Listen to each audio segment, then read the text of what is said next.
On paper, the ZD Legend Excellence 8K looks pretty promising. Coming in at around $70, it's packed with features and, of course, an 8K polling rate. But is it actually as good as it sounds? Today, we're taking a closer look to find out.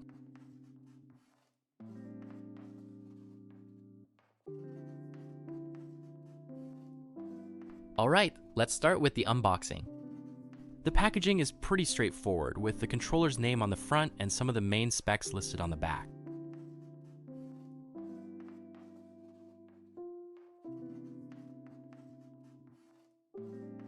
Inside the box, we've got the wireless dongle as well as a set of extra face buttons. We also get a USB-C cable for charging and connecting the controller. We also get 2 cards with some additional information about ZD Gaming and the controller.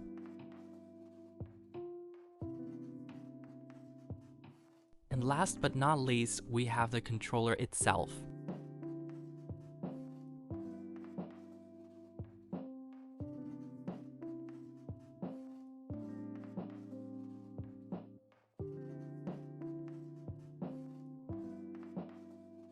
As mentioned, this controller comes in at around $70.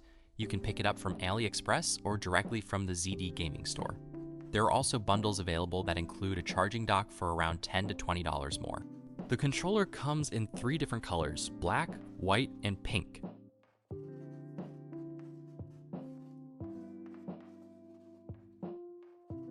For the battery, we have a 1,200 milliamp hours capacity, giving you around 8 to 14 hours of use, depending on which polling rate you're using. For vibration, the controller has 4 motors with adjustable strength. The controller also supports 4 platforms: Windows, Android, iOS, and Nintendo Switch. Now let's take a closer look at the controller itself. It features swappable micro switch face buttons, giving the buttons a more clicky and responsive feel. The switches also have a shorter, more direct actuation compared to traditional membrane buttons. For the joysticks, we have the K-Silver JS13 Pro sticks, which offer precise and smooth movement with good linearity. The joystick caps are also swappable, so you can change them to suit your preference. The D-pad uses microswitches, but it's a bit quieter than most microswitch D-pads, and in my opinion, it feels really good to use. The bumpers use microswitches, which I personally prefer, but they do feel a little hollow when pressed. The triggers use both Hall Effect and Microswitch modes. Hall Effect mode feels smooth, while Microswitch mode gives you a crisp and instant response. The switch can be a little finicky to activate, but I really like the added trigger vibration, especially for racing games. It also has 2 extra Microswitch shoulder buttons, which I found very easy and comfortable to press.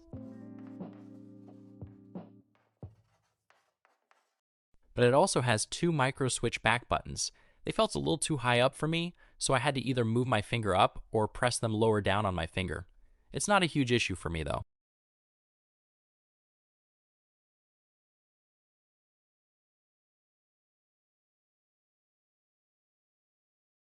Now let's do a quick sound test and see how the buttons and switches sound.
The controller also has quite a bit of modularity.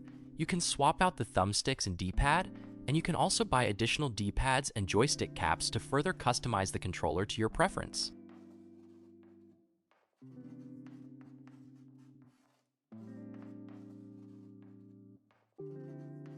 You can also remove the faceplate and face buttons, with additional faceplates available to buy.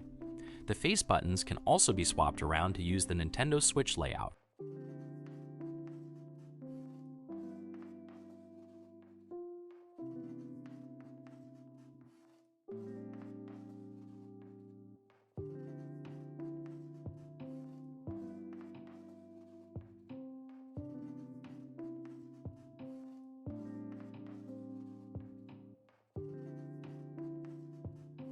The controller also features 4 RGB lighting modes: static, pulse, rainbow, and flow. Each RGB zone can also be customized individually, so you can set them up however you want.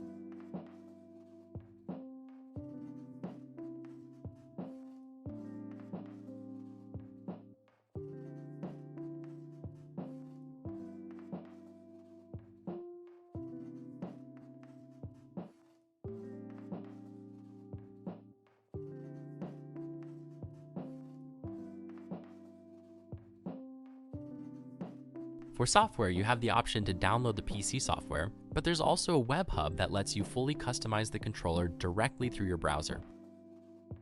You can remap buttons to keyboard inputs, set up turbo and macros, adjust the joystick and trigger settings, enable gyro, customize the RGB lighting, and change the polling rate. There's a lot of customization here to make the controller fit exactly how you want it. So overall, I think this controller is great for around $70. You're getting a premium controller with loads of features, including extra shoulder and back buttons, micro switch triggers, and great sticks. You also get plenty of customization and really good software with turbo and macro support. For the price, I can confidently recommend the ZD Legend Excellence 8K, especially if you're looking for a controller with a lot of customization options. And that's it for this review. Thanks for watching. If you have any questions, let me know down below in the comments. I'll leave links to the controller in the description. And with that said, I'll see you in the next video.